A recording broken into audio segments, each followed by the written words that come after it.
ഒരു വെറൈറ്റി ബജി ഉണ്ടാക്കാൻ പോവാണ്. ചെത്തി അരിഞ്ഞ ഓമയ്ക്ക ചെറുതായി നീളത്തിലരിഞ്ഞത്, 2 സ്പൂൺ കടലമാവ് അതിലേക്ക് ഇട്ടു, ആവശ്യത്തിന് ഉപ്പും ആവശ്യത്തിന് മഞ്ഞൾപ്പൊടി ഇട്ട് 1/2 ടീസ്പൂൺ മുളക് പൊടി ഇട്ട് മിക്സാക്കി വെക്കുന്നു. ഒരു 10 മിനിറ്റ് ഇരുന്നതിന് ശേഷം നമ്മൾ എണ്ണയ്ക്കകത്തേക്ക് ഇട്ട് വറുത്ത് കോരും. അപ്പം ശരി, ഓക്കെ. അപ്പം നമ്മൾ മിക്സാക്കി വെച്ചിരുന്ന മാവ് നമ്മൾ പിന്നെ ബജി ഉണ്ടാക്കുകയാണ്.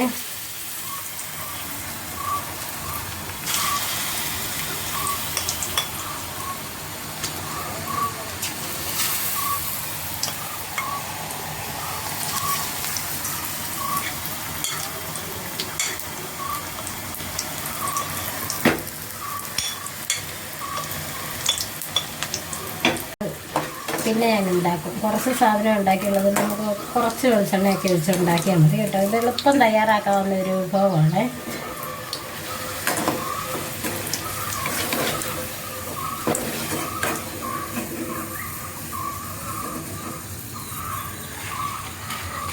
അപ്പം നമ്മുടെ ഓമയ്ക്ക ബജി തയ്യാർ.